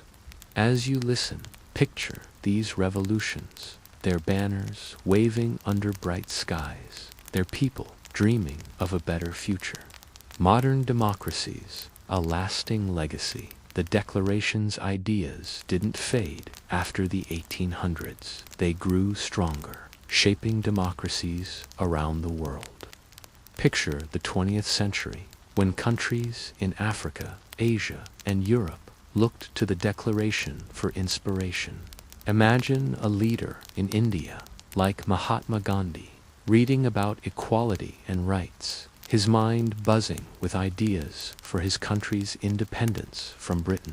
Imagine a voter in Brazil casting a ballot, knowing her voice matters because of ideas born in 1776. The Declaration's words are taught in schools, quoted in speeches, and celebrated in democracies worldwide. Picture a child in Australia learning about the preamble, her eyes bright with curiosity. Picture the delegates in 1776 writing about equality while ignoring many people. The phrase, "all men are created equal," doesn't include women, enslaved Africans, or Native Americans. Imagine an enslaved person in Virginia hearing the Declaration, hoping for freedom, but knowing it's not for him. Picture a Native American leader watching the colonies grow, knowing their lands are at risk. The Declaration's vision is bold, but it's incomplete, like a painting with missing colors. The Declaration is like a bridge connecting 1776 to today, showing that ideas can change the world. In 1848, they write the Declaration of Sentiments, echoing Jefferson's words, but saying all men and women are created equal. Imagine people today still fighting for fairness, inspired by the idea that everyone deserves a voice. The Declaration is like a seed that grows slowly, needing care to reach its full promise. As you listen, let this thought calm you, like a gentle wave washing over the shore. You're learning about a document that's both powerful and imperfect, and it's okay to feel at peace, to let the story wrap around you like a soft blanket. Imagine a woman in Seneca Falls, New York, reading this, her heart swelling with hope. The Declaration's words, even with their limits, spark movements for equality, like the civil rights movement in the 1960s. Picture Martin Luther King Jr. quoting the preamble in his "I Have a Dream" speech, calling for true equality. The Declaration's words, "all men are created equal," are like a song that echoes through time, inspiring people to demand fairness. In 1948, the United Nations writes the Universal Declaration of Human Rights, a document that owes a debt to America's Declaration. Picture diplomats from around the world gathered in a grand hall, writing words about liberty and equality. They say, everyone has the right to life, freedom, and security. Ideas that trace back to Jefferson's preamble. You're learning about a document that inspired millions, and it's okay to relax, to let your thoughts drift like a boat on a calm river. The Declaration's ideas are still alive, shaping our world, reminding us that freedom is worth fighting for. Let this thought settle in your mind like a warm cup of tea as we reflect on the Declaration's flaws and challenges. Imagine a teacher in South Africa reading these words to her students, inspiring them to fight against apartheid. The Declaration's ideas are like a light shining through history, guiding people toward justice. Picture modern democracies like Japan or Germany, whose constitutions reflect the idea that governments serve the people. As you listen, let this legacy calm you, like the sound of leaves rustling in the wind. The Declaration's flaws, a complex legacy. The Declaration's words are powerful, but they're not perfect. This flaw inspired change. Picture the 19th century, when women like Elizabeth Cady Stanton read the Declaration and demanded their rights. The Declaration's flaws remind us that freedom is a journey. The Declaration today, a global inspiration today, 250 years after 1776. The Declaration's words still resonate. Picture 4th of July celebrations with fireworks lighting the sky as people read the preamble. Picture a teacher in Nigeria explaining the preamble to her students, sparking dreams of democracy. The Declaration is like a torch passed from one generation to the next, one country to another, lighting the way for justice. As you listen, let this image soothe you, like a starry sky over a quiet field. You're learning about a document that changed the world.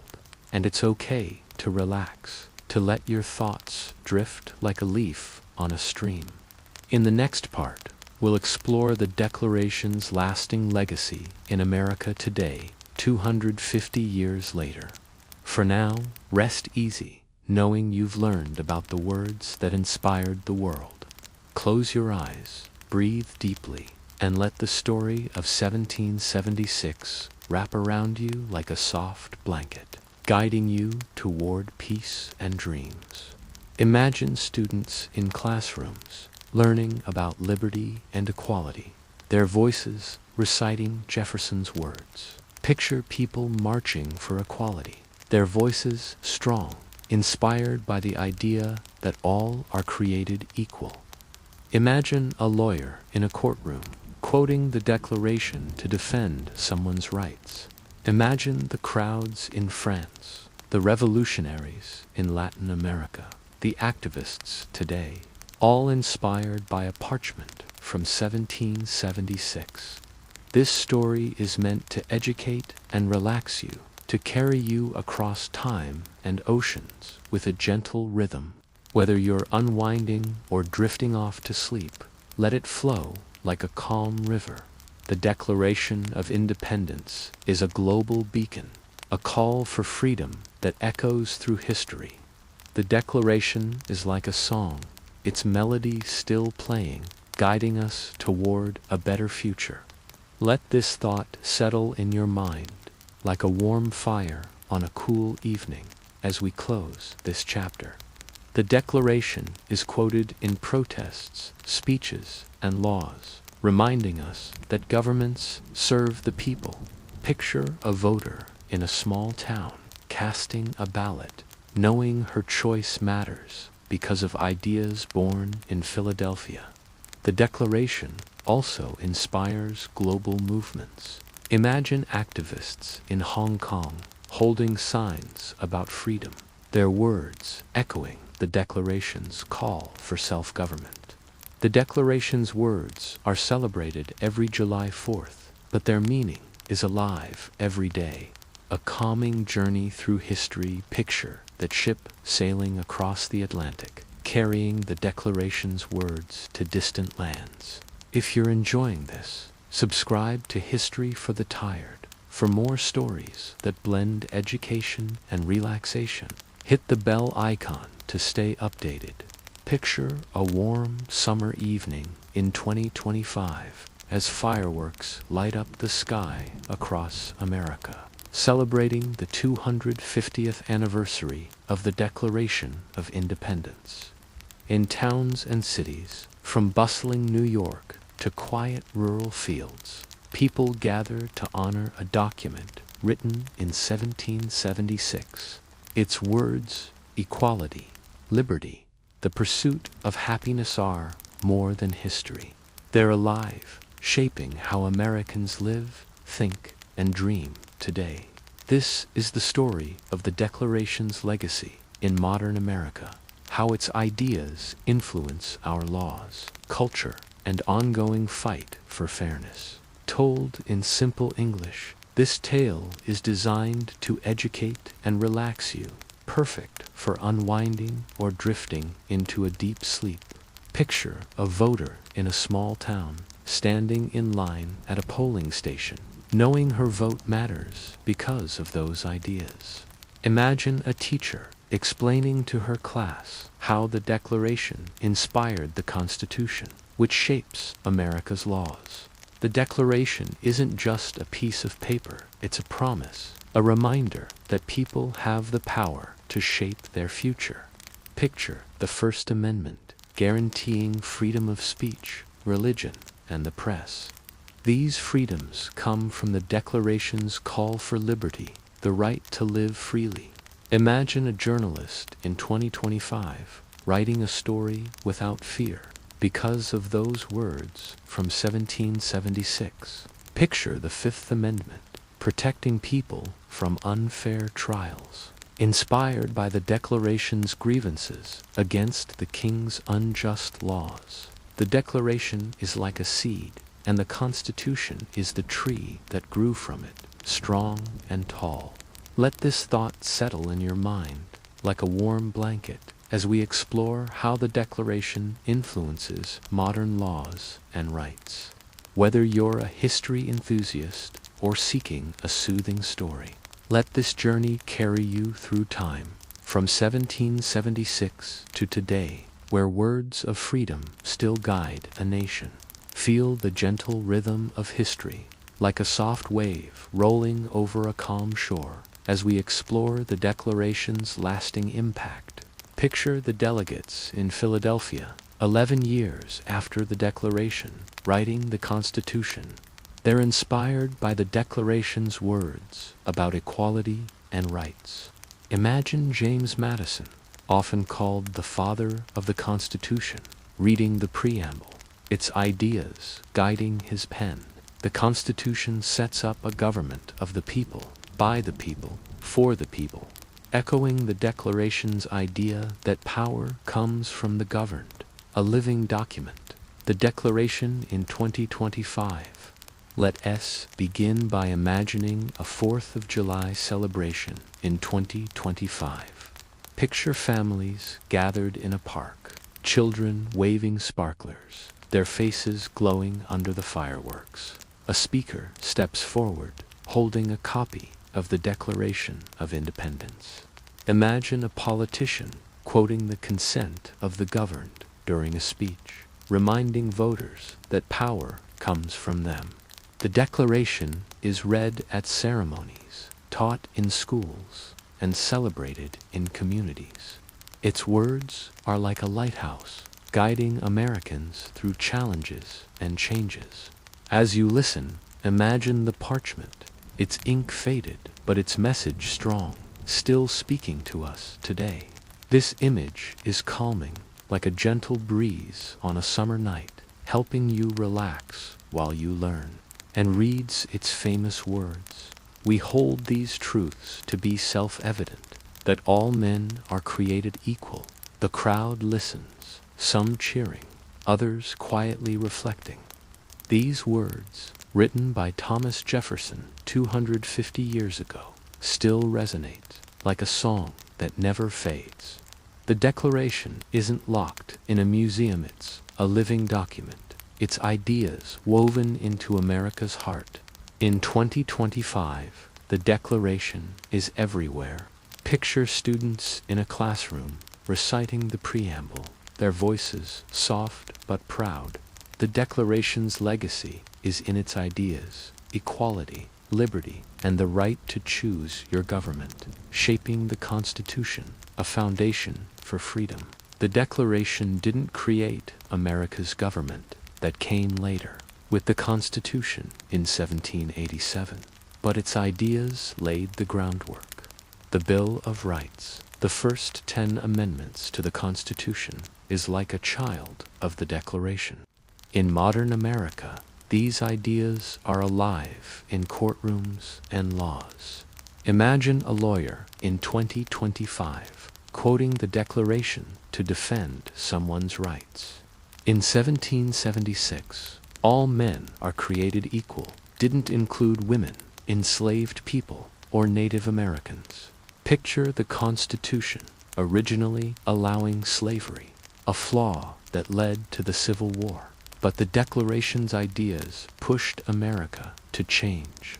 Imagine the 13th Amendment in 1865, ending slavery, inspired by the idea of equality. Picture the 19th Amendment in 1920, giving women the right to vote, echoing the Declaration's call for fairness.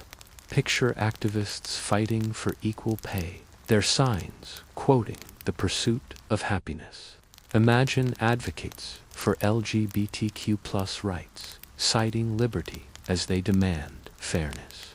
Picture a 4th of July parade in 2025, with floats decorated in red, white, and blue, celebrating the Declaration's 250th anniversary.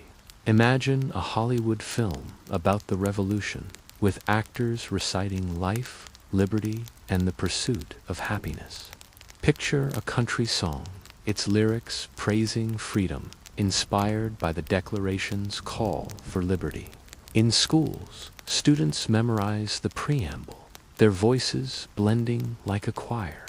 Picture a teacher in 2025 explaining how the Declaration shaped America's values, her students listening with wide eyes. The Declaration is like a thread woven through America's culture, tying the past to the present. Imagine children waving flags, their parents reading the preamble aloud. The Declaration is part of America's identity, like a heartbeat that never stops. Picture it displayed in the National Archives in Washington, D.C., its faded parchment protected behind glass, visited by millions each year. Tourists stand quietly, reading its words, feeling connected to 1776. The Declaration's words are like a song, still playing, urging America to live up to its ideals. Picture a protester in a city square, holding a sign about equality, her voice echoing the delegates from 1776. The Declaration isn't just history, it's a call to action, a reminder to keep pushing for justice. Let this thought settle in your mind like a soft pillow as we explore the Declaration's place in American culture. The Declaration is like a compass, guiding America toward its own ideals, even when the path is slow. Let this thought soothe you, like a warm fire on a cool evening, as we explore the Declaration's role in social movements. Picture a judge ruling on a case about equality, thinking of Jefferson's words. The Declaration's ideas are like a river, flowing through time, shaping how Americans live. Picture the 19th century, when women like Elizabeth Cady Stanton read the preamble and demanded their rights.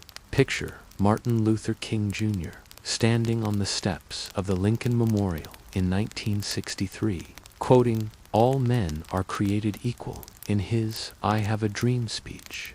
Imagine the crowd, thousands strong, cheering as he calls for true equality for Black Americans. The Declaration's words are like a banner carried by marchers in Selma, Alabama, demanding voting rights. Picture the Voting Rights Act of 1965, signed into law, making sure every citizen can vote, inspired by the idea that governments need the consent of all. As you listen, imagine those marchers, their steps steady, their hearts full of hope. This image is calming, like a starry night over a quiet field, helping you relax while you learn. In 1848, at Seneca Falls, New York, they write the Declaration of Sentiments, saying all men and women are created equal. Imagine a woman at that convention, her voice strong, inspired by Jefferson's words. The Declaration is like a spark, igniting the women's suffrage movement, which wins the vote for women in 1920. Picture women voting in 2025. Their ballots a tribute to that fight, rooted in 1776. As you listen, let this connection calm you, like the sound of a gentle stream. You're learning about a document that built a nation, and it's okay to relax, to to let your thoughts drift like clouds in a summer sky. The Constitution isn't perfect, just like the Declaration, inspiring social movements, the fight for equality. The Declaration's words have fueled America's fight for equality for 250 years. In the 1960s, the civil rights movement draws on the Declaration. Today, in 2025, the Declaration inspires new movements. The Declaration in American culture, a symbol of freedom. The Declaration is more than a legal document. It's a symbol of America's spirit. The Declaration appears in movies, books, and songs. Even in everyday life, the Declaration's ideas are alive. Picture a family in 2025 debating politics at the dinner table. Their words rooted in the idea that people choose their leaders. Imagine a community meeting where neighbors discuss local laws, knowing their voices matter because of the consent of the governed. The Declaration is like a light shining through America's culture, reminding everyone of the power of freedom. As you listen, let this image calm you, like a gentle wave washing over the shore. Picture a historian writing about how the delegates owned slaves, questioning their commitment to equality.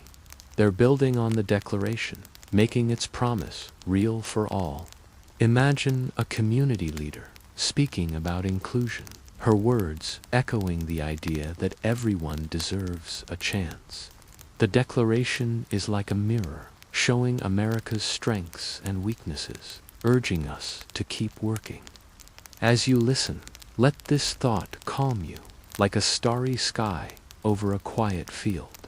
You're learning about a document that's both inspiring and imperfect, and it's okay to relax, to let the story wrap around you like a soft blanket. Imagine a student asking why women weren't included, her voice curious but firm. These criticisms push America to do better, to live up to the Declaration's ideals. Picture the 13th Amendment ending slavery and the 14th Amendment promising equal protection, both inspired by the Declaration's words but addressing its gaps. Imagine modern debates about fairness, from wage gaps to racial justice, all tied to the idea that equality must be for everyone. You're learning about a document that defines America, and it's okay to feel at peace, to let your thoughts drift like a leaf on a stream. The Declaration also inspires art and literature. Picture a poet in 2025 writing about equality, her words echoing Jefferson's. Imagine an artist painting a mural of the signing, its colors bright and bold. The Declaration is like a muse, inspiring creativity that celebrates America's ideals. Picture 1776, when all men are created equal, didn't include women, enslaved people, or Native Americans. Imagine an enslaved person in Virginia hearing the Declaration, hoping for freedom, but knowing it's not for him. Picture a Native American leader watching the colonies grow, knowing their lands are threatened. The Declaration's promise was bold, but it was incomplete, like a house with missing rooms. This flaw is part of its story, a reminder that America's journey to equality is ongoing. Picture a museum exhibit for the 250th anniversary, with displays about 1776, drawing crowds who want to learn. This thought is soothing, like a warm cup of tea on a quiet evening, helping you relax while you learn. Challenges and criticisms, an imperfect promise the Declaration's legacy isn't without flaws. In 2025, some criticize the Declaration for its limits. The Declaration's flaws are a lesson. Picture activists in 2025 marching for change, their signs quoting life, liberty, and the pursuit of happiness. The Declaration in 2025, a beacon for the future as America celebrates the 250th anniversary. The Declaration remains a beacon. Picture a ceremony in Philadelphia where leaders read the preamble, their voices strong. Imagine schools across the country teaching students about 1776, their lessons filled with stories of courage. The Declaration's words are quoted in speeches, from small town halls to the steps of Congress. Picture a senator in 2025 citing the consent of the governed to remind people that democracy depends on them. The Declaration is like a guide pointing America toward its best self. The Declaration also inspires hope for the future. Imagine young people in 2025 creating apps or writing blogs about freedom, working on new technologies, driven by the pursuit of happiness. The Declaration's words are like a spark, igniting dreams in every generation. Imagine a family watching fireworks, talking about what liberty means to them. As you listen, let this thought soothe you, like a gentle wave washing over the shore. You're learning about a document that still guides America. And it's okay to feel at peace, to let your thoughts drift like a boat on a calm river. The Declaration's legacy is in its challenge to live up to its ideals. Picture Americans in 2025 voting, volunteering, speaking out, all inspired by the idea that everyone has a voice. Imagine a teacher reading the Declaration to her class, explaining that freedom means responsibility. The Declaration is like a torch passed from 1776 to today, lighting the way forward. This is the final chapter of our journey through the Declaration's story. From its roots to its global impact to its legacy today.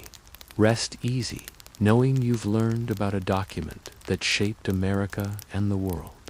Close your eyes, breathe deeply, and let the story of 1776 wrap around you like a soft blanket, guiding you toward peace and dreams. Picture a student dreaming of a fairer world, her heart full of hope because of those words. This thought is calming, like a warm fire on a cool evening, helping you relax while you learn. A calming journey through history. Picture the Declaration's parchment, its words shining like stars in the night sky, guiding America for 250 years. Imagine the delegates' courage, the movements they inspired, the dreams they sparked. This story is meant to educate and relax you, to carry you from 1776 to 2025 with a gentle rhythm. Whether you're unwinding or drifting off to sleep, let it flow like a calm river. The Declaration of Independence is a promise of freedom, a call to build a better nation, a light that still shines.